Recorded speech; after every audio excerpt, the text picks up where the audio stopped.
I had my annual physical every August.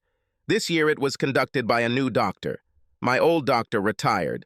The new doctor was a young woman, Marion Wellner. She is red-haired, in her early 30s. I didn't really want her to do the examination.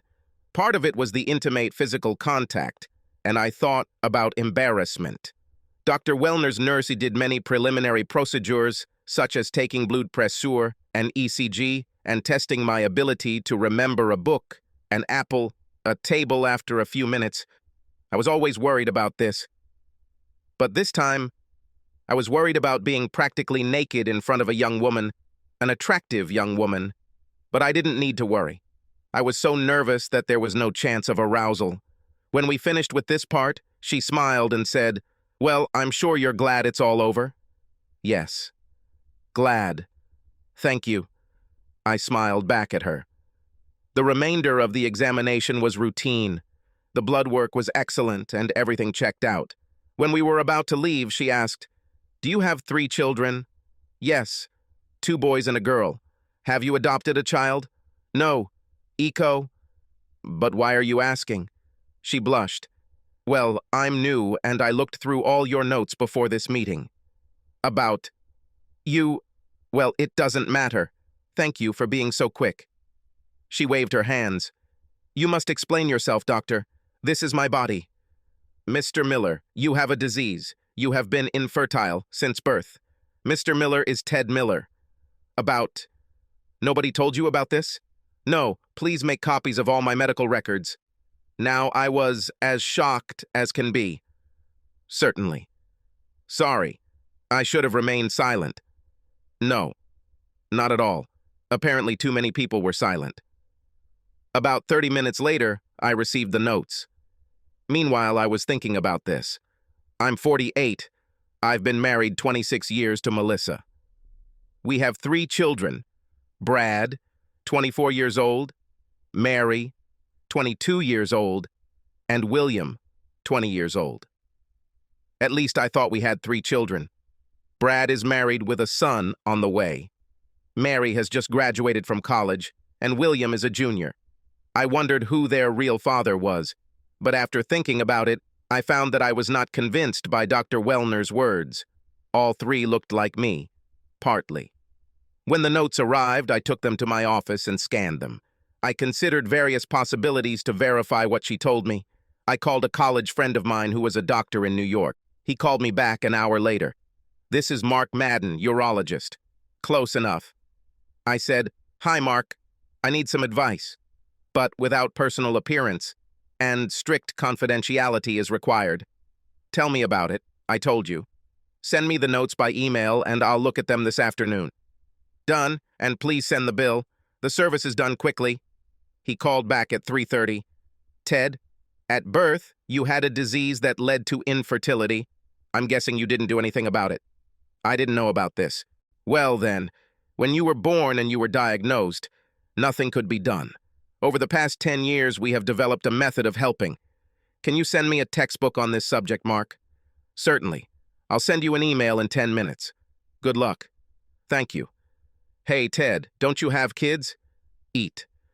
Well, that's what I thought. Oh, I see. Good luck." I hung up and called the DNA lab. I agreed that they would send me several sets on the same day. They arrived at 5 o'clock. I put them in my briefcase and went home. My youngest, William, was still at school and was due to leave next week. After some thought, I decided that it was enough to test one of the children. When I arrived, Will was at home, reading in the living room. Melissa was cooking. She usually returns early from work selling real estate through an agency owned by my older brother, Robert. I smelled fish. Her cooking, that is. The 3 of us ate crusty cod and salad. Good food. I think Mel noticed my reticence, but Will probably didn't. Mel is also 48. She hasn't gained a pound since college, where we met. She has dark brown hair and eyes like mine. Her height is 1.70 meters. Her weight is 59 kilograms. She is quite pretty. While Mel and I were cleaning up, I picked up the glass that Will had used at dinner. Later, I took it upstairs and cleaned the rim with a swab I had. Then I went into Will's room and took a few hairs from his brush. and I swabbed the neckline of a t-shirt in his dirty clothes basket, and also his sneakers. I also took a swab from the inside of my cheek, sealed everything in envelopes, and put them in a briefcase. That evening, Will left, and when he left, Mel asked me, "What's happening to you, Ted? You're lethargic. Passed a medical examination? Something happened?" "No. Healthy as always." He was probably nervous about the new doctor. "How is she?" "Good, pretty. I was nervous, you know." She laughed. Her laugh is contagious. "You haven't gotten up, huh?" "No. I was too nervous about this." "Well, I'll see her next week, and I'll ask. Just to check." To her. I left. That evening she wanted sex, and I told her that I didn't really want it. She accepted it with dignity. The fact that I refused her was unusual. The next day I took the DNA samples to the laboratory myself. I paid for a quick analysis. They told me they would have something by Friday, 2 days later. I went to work. I work as a lawyer at an investment bank. Essentially, I manage an in-house team of 6 other lawyers. We are located in Washington, close to regulatory authorities. I have been doing this work for 22 years, and I earn very well. I also have stock options that, if cashed out, would be worth a pretty penny. I admit that I was distracted at work. However, what needed to be done was done. I rode my bike to work and rode my bike back. The exercise, I thought, would calm me down. When I arrived at 6, Mel was not at home. She left a note saying there were sandwiches and salad in the refrigerator. She was going to a play and then perhaps a bachelorette party. Normally, I wouldn't think much of it. She did both with some regularity, but now there is no trust. I ran the location finder on her phone. She wasn't in a nightclub. She was at a motel near the Fairfax line. I ate and talked a little with Will about college. He was looking forward to this. The summer went well for him. He worked in a bicycle repair shop and earned decent money. But he broke up with his girlfriend Lisa and was a little depressed. I went to bed early. Mel arrived at 11 and was in bed soon after. No shower. But she pulled away a little when I tried to press against her. I did this to see her reaction. I knew she was cheating. I just didn't know with whom. And he had no intention of trying to have sex with her. The next day, I got up early and rode my bike to work again. There, I took a shower and immediately got to work. It was a busy morning. At 1 o'clock, I received a call from the DNA laboratory. They emailed me the report. But on the phone, the technician said that Will's samples belonged to my nephew. I almost fainted. I have only one brother, Robert. He is 3 years older than me. He helped me throughout my childhood. He and I were about the same height, 183 meters and average build. He was a good athlete at school and played basketball at university. He was not a star, but he played. He finished school and started selling real estate. He succeeded in this and opened his own company. He married Glenda Wilson, his college sweetheart, and they had 3 children. All 3 had graduated from college and were working. About 4 years ago, Melissa joined his firm. Before that, she worked as a teacher. I made good money, and she didn't have to work. But Will was already old enough to take care of himself after school, and she wanted something more interesting. At least that's what she said. Now, I absolutely did not believe anything she said. After receiving the news about DNA, I sat and wondered what could have happened. All 3 of my children had birthdays at the end of September. The countdown I got was around Christmas. When Mel and I decided to have children, she stopped taking birth control pills. We tried for months before last Christmas before Brad came along. At Christmas, there was a big family gathering as usual, and Rob was there with his family. And I remembered that after Christmas that year and many subsequent years, Mel and her friend Linda Green went on a week-long meditation retreat. They left on Boxing Day, the 2nd day of Christmas, and returned on New Year's Day. Some years they stayed an extra week. The seminar was supposed to take place at one of the centers in the mountains of West Virginia. When Brad showed up, Mel didn't go the next year. But I went again the next time. Mary appeared the following September. There was no workshop when Mary was breastfeeding, but when she was 15 months old, Mel and Linda went again. Will arrived the following September. The traveling seminars continued for several years. I thought about it. They stopped when Mel went to work for Rob. Linda Green had been Mel's best friend since college. She got a job at Rob's new company when he opened it. So, the three of them worked together, and that was the case for a while. The next weekend, we took Will back to college. I rented a minibus and we had a nice 2-hour drive on Saturday. Had lunch with Will and helped him move into the apartment he shared with his good friend, Mike Watson. After that, Mel and I waved goodbye to them and left. I admit, when we were alone, I behaved quietly. Eventually, Mel noticed it. She said, "What? You didn't even say 2 words to me." She looked worried. "I have a lot to worry about, Mel. So many, this is not what I'm going to discuss now." So, secret. Ted, you're not lying about the physical exam, are you? No, leave it alone, Mel. This is my best advice at the moment. For the rest of the trip, about an hour, we talked about almost nothing. I dropped her off and returned to the van, after which he went to a local bar and drank beer. I thought about it some more. I couldn't understand how Mel had undergone any medical procedure to get pregnant with Rob's child. This meant only one thing. They had sex. Repeatedly and for many years. Perhaps it was Rob that Mel met at the motel. Sitting at the bar, I was angrier than ever. You know what they say about the red color in the eyes? It seemed to me that this was so. Everything I looked at had a strange hue. I scared the bar manager, a young woman. In the end, he threw a 10 on the counter and left. I had several friends with whom I played cards and tennis. My closest friend was Ned Bart. I went to his house. She and Mel never got along. His wife Sadie was not close to Mel at all. Their children also left for college. So when I rang the bell, Sadie answered. Ned was nearby. They immediately saw that I was out of shape. Ned has a small gym in his backyard garage. I said, "I need to use ComNed." Ned and I practiced self-defense at a small gym near our house. I knew he had a bag because I worked with him once a week. Certainly. He and I went out into the backyard. I put on gloves and attacked his heavy bag as if my life depended on its bursting. Ned watched silently. After the initial frenzy, I began to act more systematically. I kept hitting and hitting until I fell. Ned picked me up and helped me walk to his house. I fell onto a lounge chair on his terrace. Sadie brought me some water. Having come to my senses a little, I began to sob. Ned asked, "Is someone dead or injured?" "No, not yet." My son turned into a growl. These two were smart enough to leave me alone.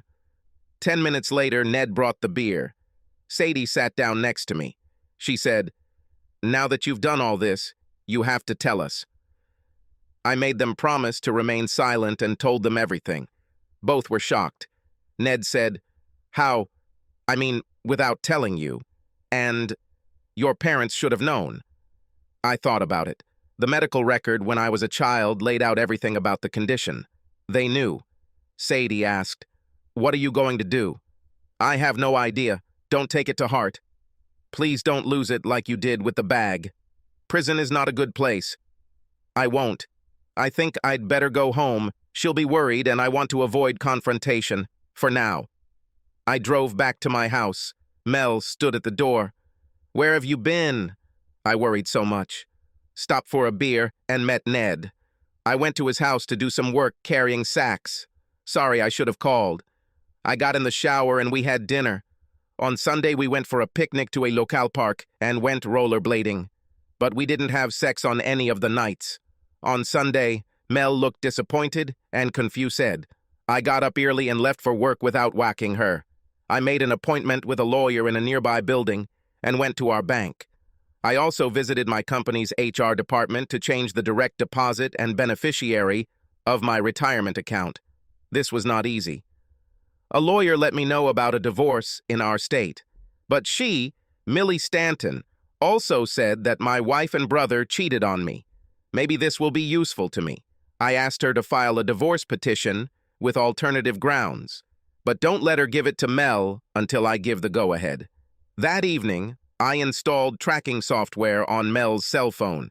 She was on my phone plan, and I could receive her messages and the numbers she called. I also threw 3 small voice recorders into my house. in the kitchen, bedroom, and living room.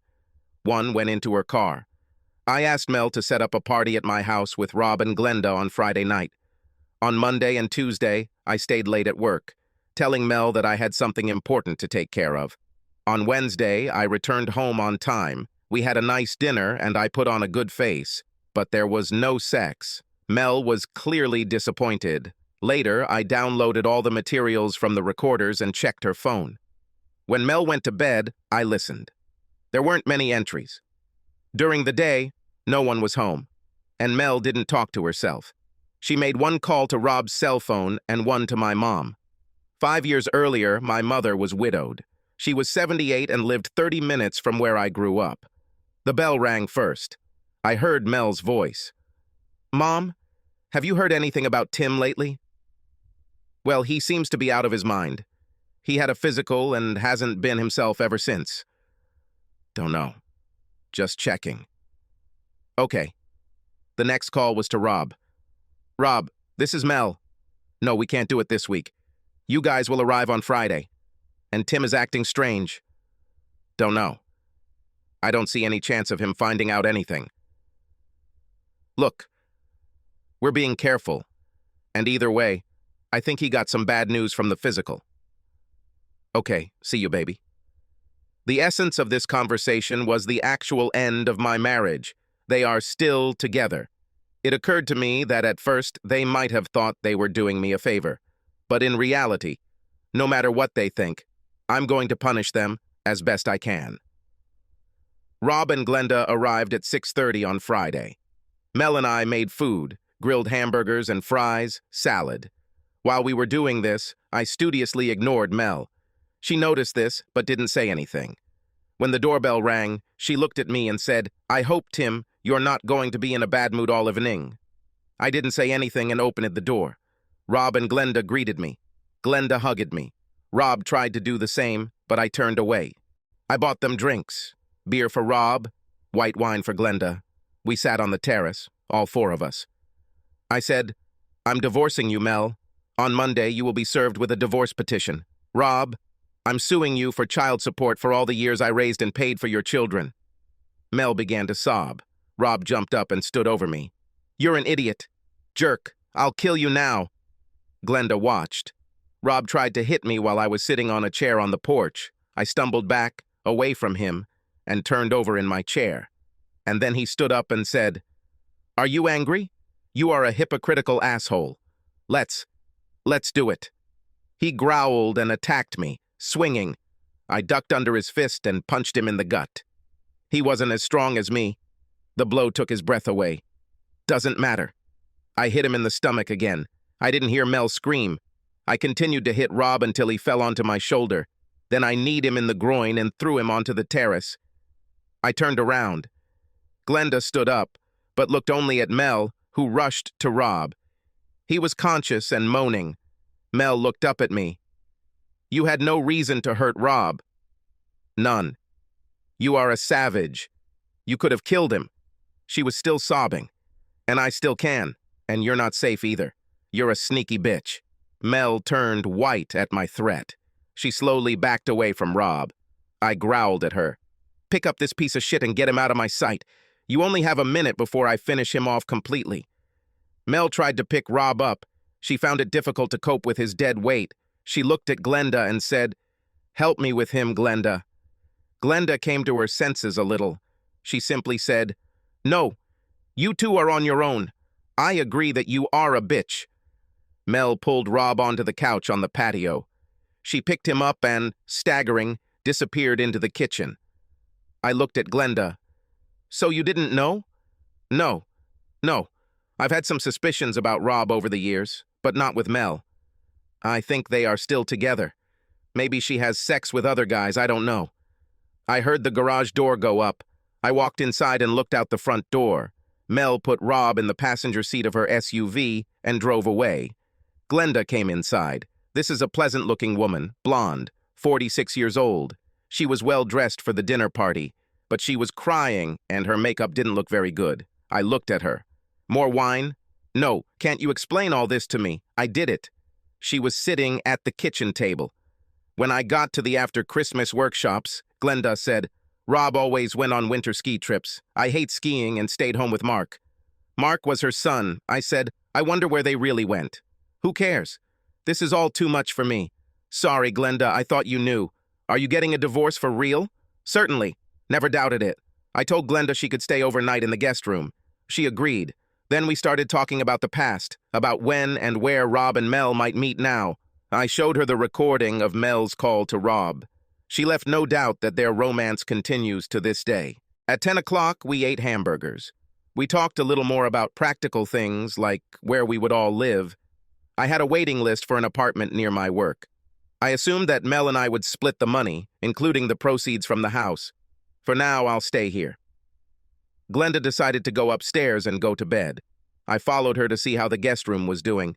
She was ready. I brought her a towel and a toothbrush. When he left, she said, I've always liked you, Tim. I never liked Mel.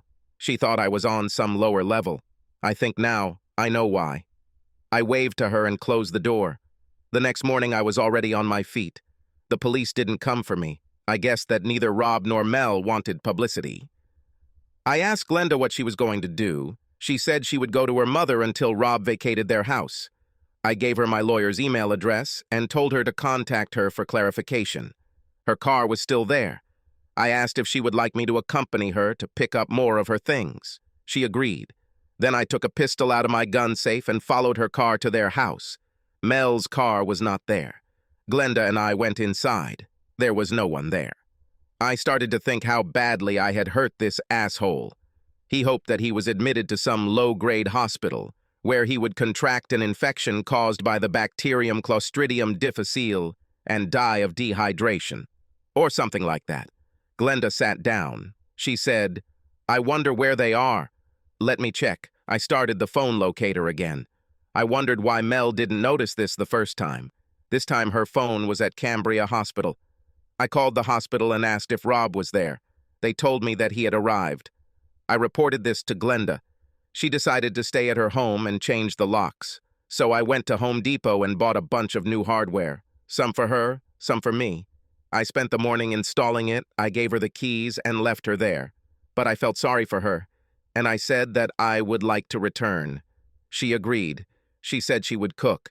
I finished changing the locks on my house and made extra keys for me and Glenda. I returned home to her at 4 o'clock. When I entered the house, they called me on my mobile phone. It was Detective William James. He wanted to talk to me. I said, I'm at 204 Western Street. Mrs. Glenda Miller is here too. Is she the second witness? The victim's wife? He wasn't a victim, Detective. And yes, that's her. Will you come? I can be there in 15 minutes. He was an African-American man with a fair complexion, short and broad.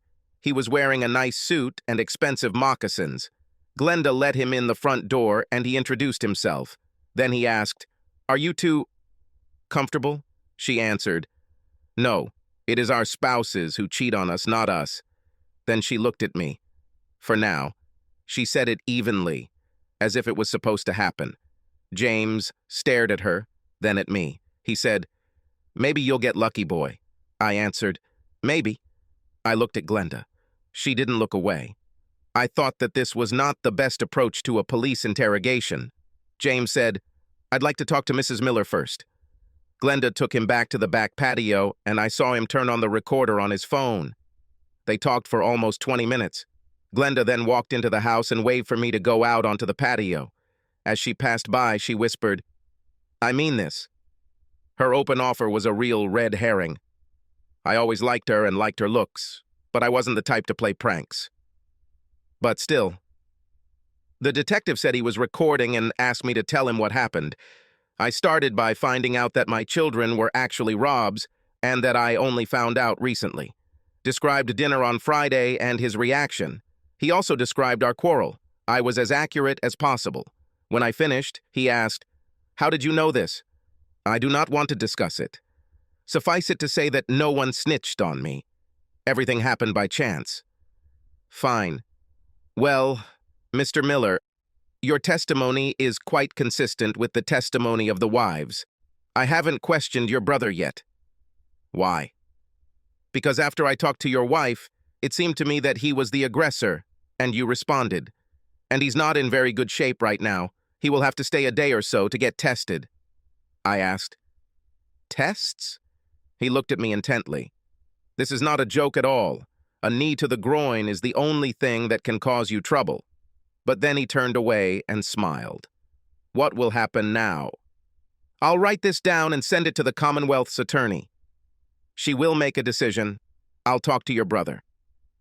Detective James stood up and I walked him into the house, where Glenda joined us as we walked to the front door. Coming out of the entrance, he turned and looked at us. I hope you two have a good evening. Then he walked to his car. Glenda closed the door. She stood right in front of me, raised her head up and slightly to the side. She said, "Dinner. A heavy salad in the refrigerator. There's no rush." She said this in a voice that left no doubt about what she wanted from me. I don't know how women do it. I kissed her. It was an open invitation, and I saw no reason to refuse. She dug into me, and our kisses carried us to the sofa.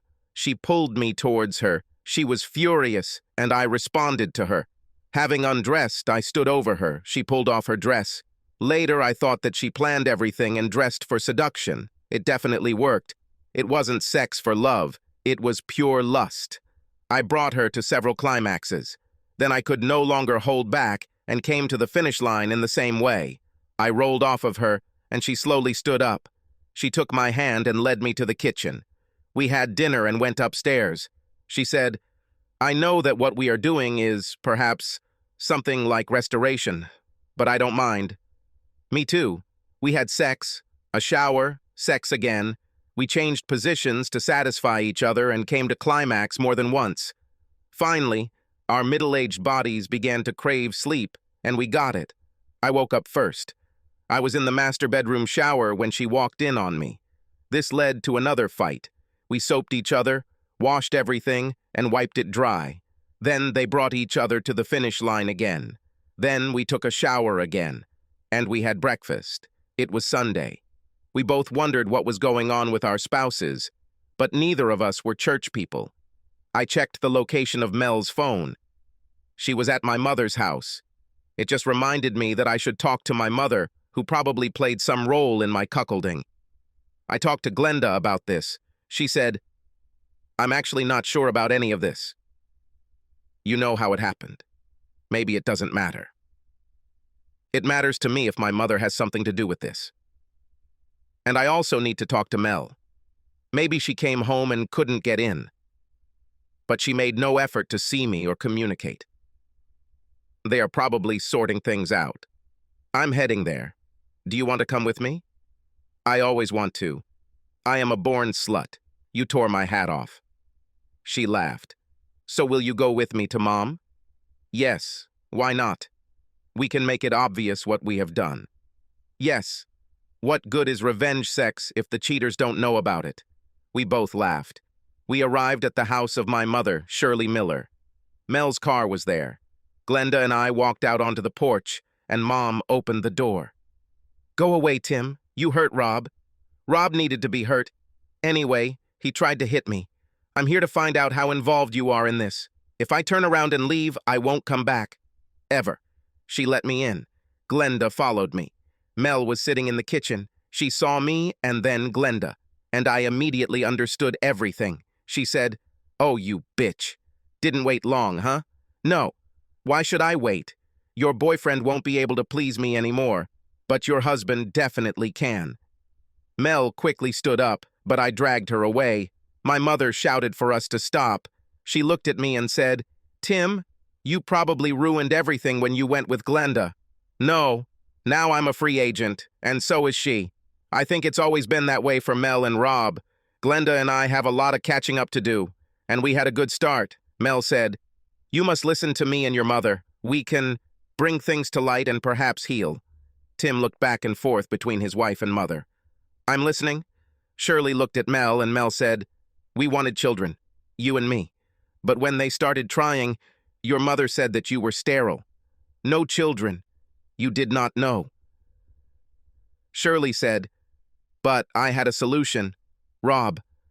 Rob could have gotten Mel pregnant, and you would never have known. I said, and you decided all this without telling me. Shirley replied, your father wanted to discuss this with all of us, but was rejected.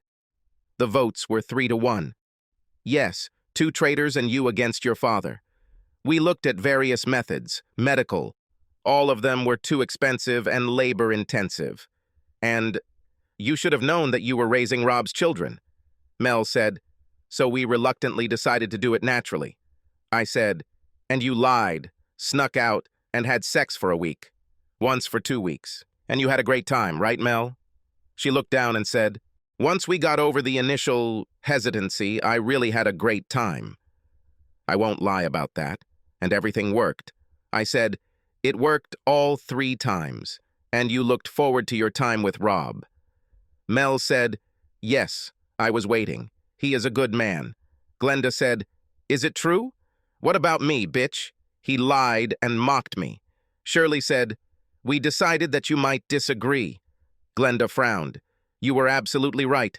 I wouldn't agree then, and I don't agree now. You were the reason, at least, for my divorce. I bet Tim does too. Mel said, nobody needs to get a divorce. Neither of you knew anything, and until now you both were happy. What's happened, Ed? My medical examination. The doctor told me that I was infertile from birth. I took DNA from William. Mel lowered her eyes. Now you know everything, Tim. We can get through this. You love these kids. Do you love me? I said, but Mel, you two kept cheating on us. After 3 children, you continued to do this until you went to work at his company. And I bet you never stopped. Glenda growled.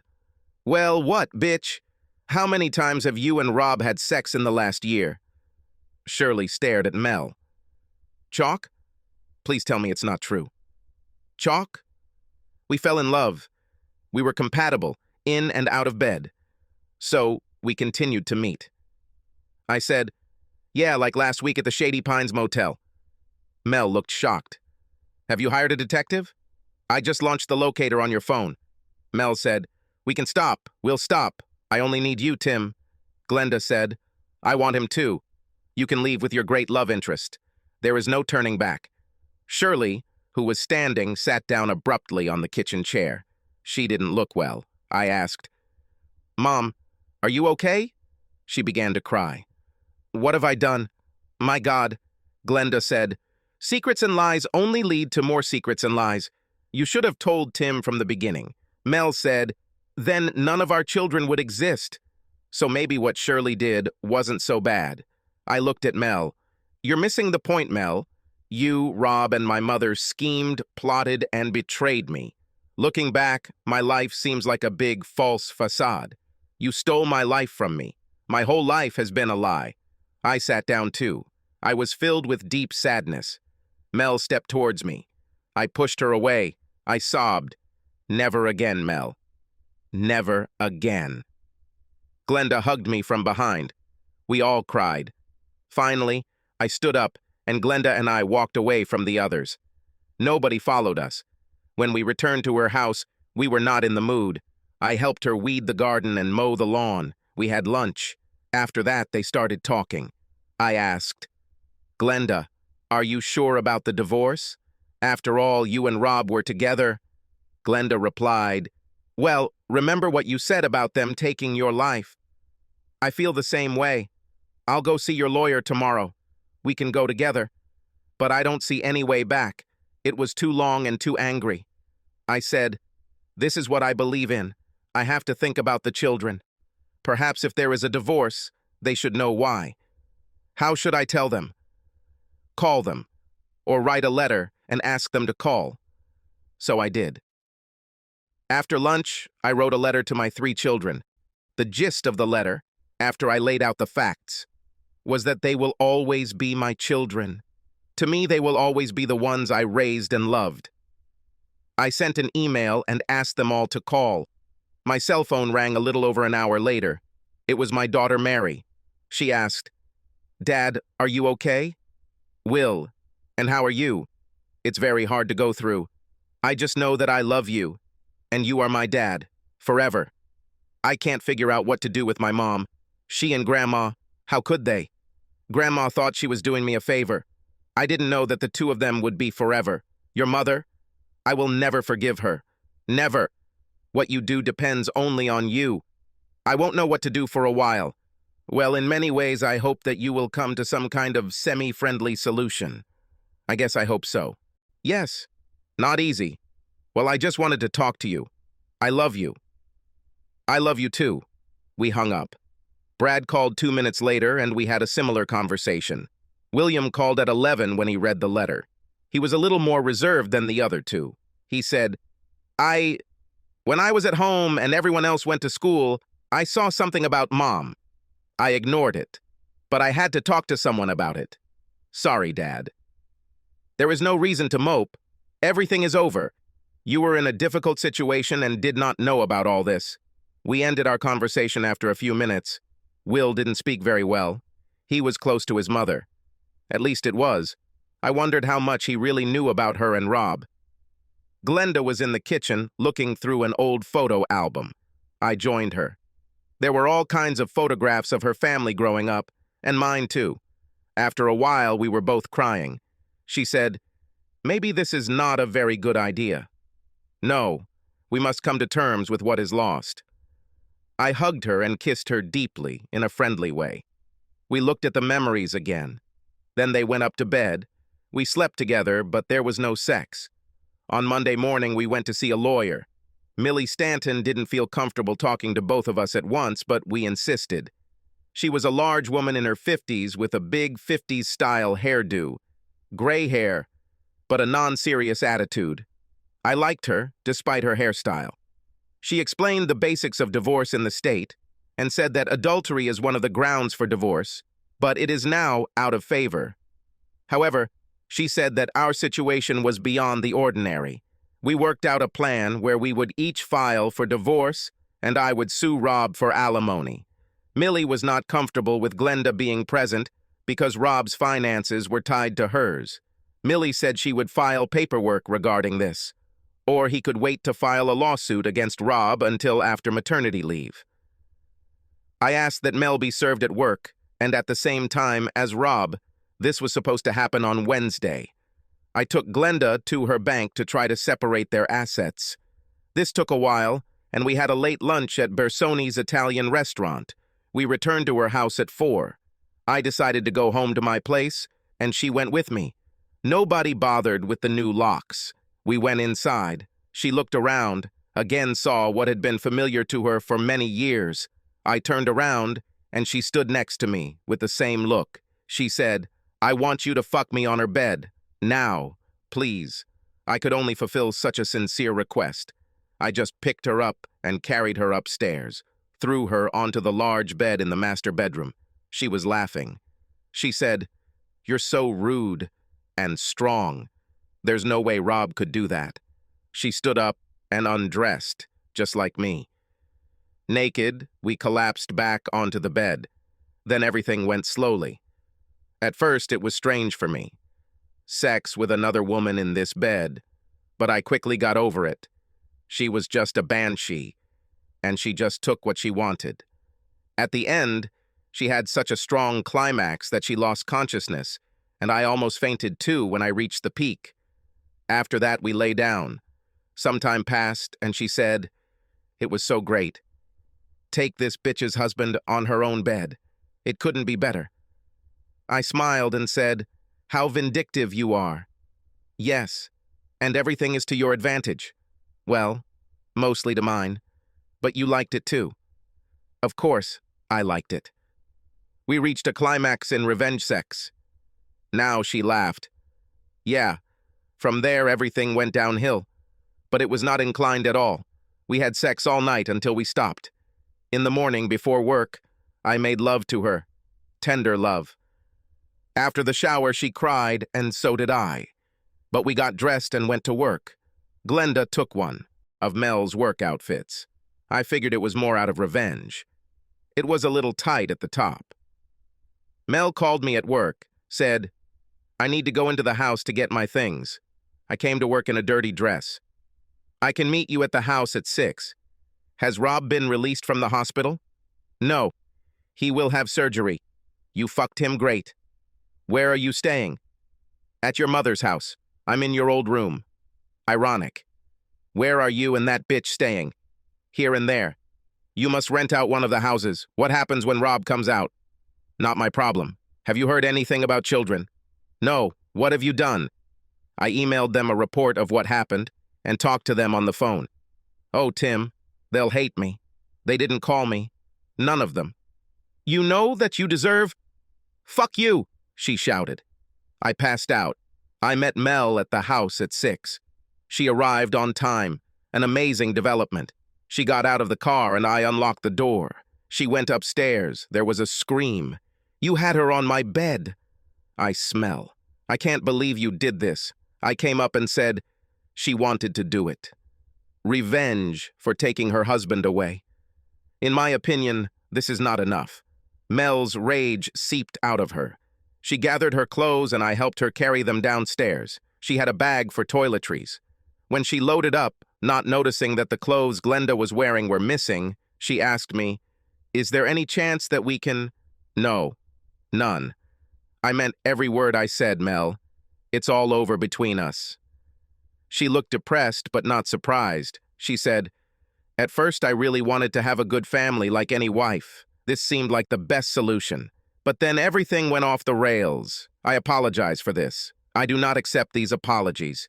There is nothing you can do to make up for the fact that you had children with another guy and cheated on me for many years.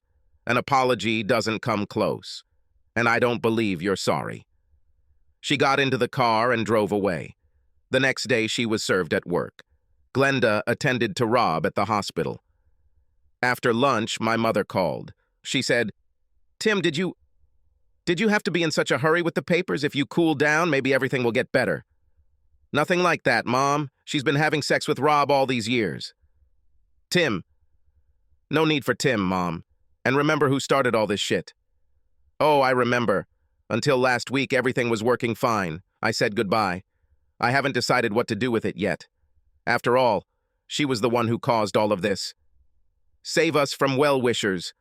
Rob was released from the hospital on Friday.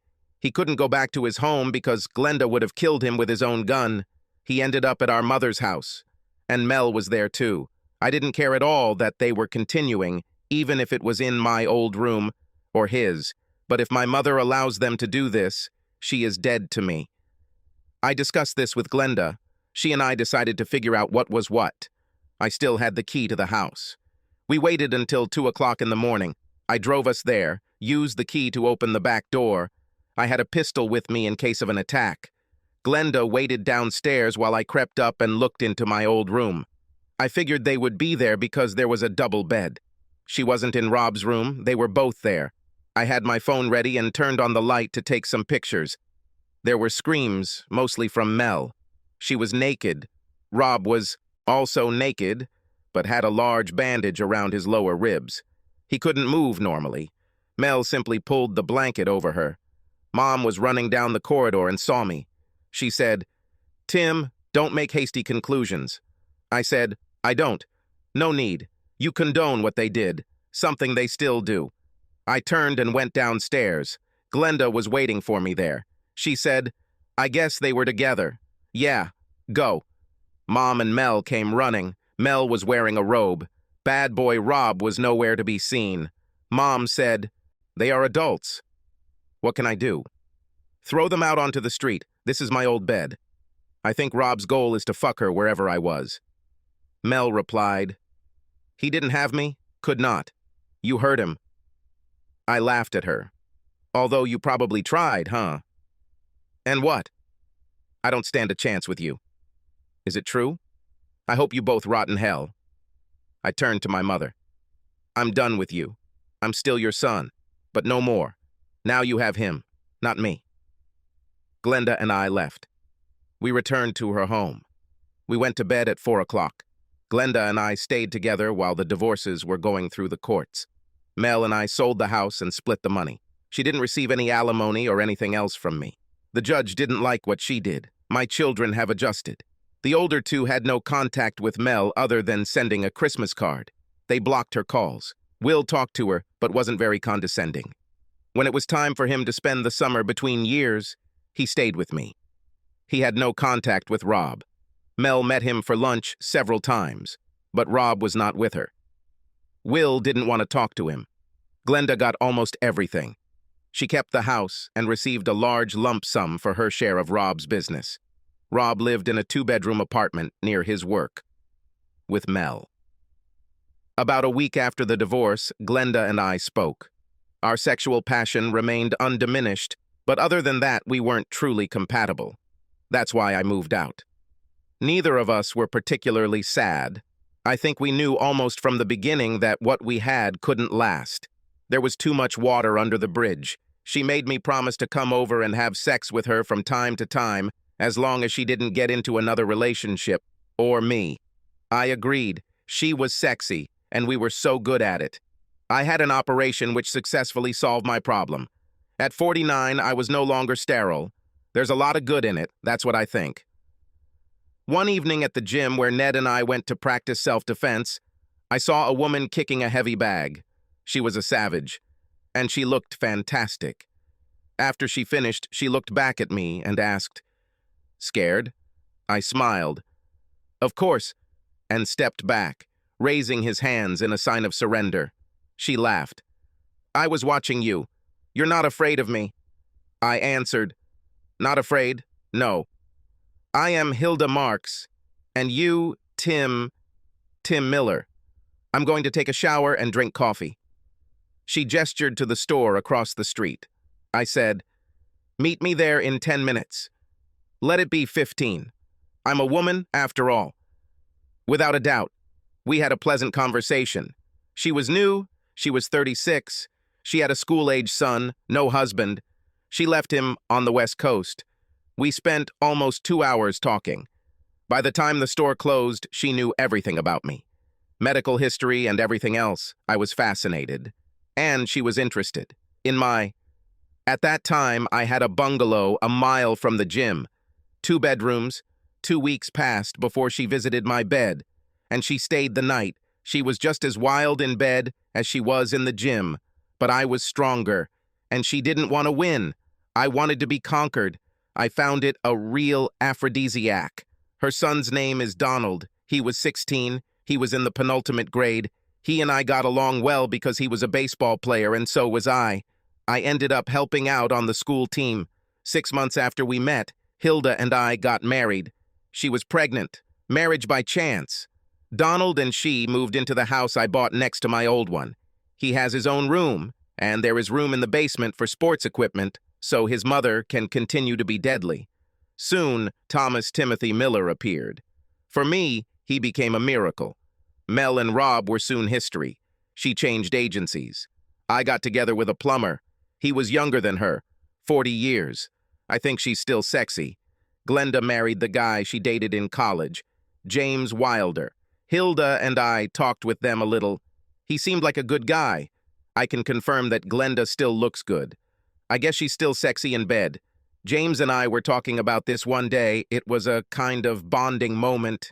I have never fully forgiven my mother, but he visited her.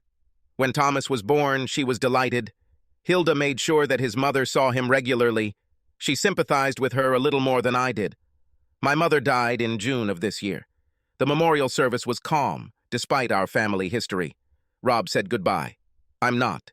He kept his distance from me.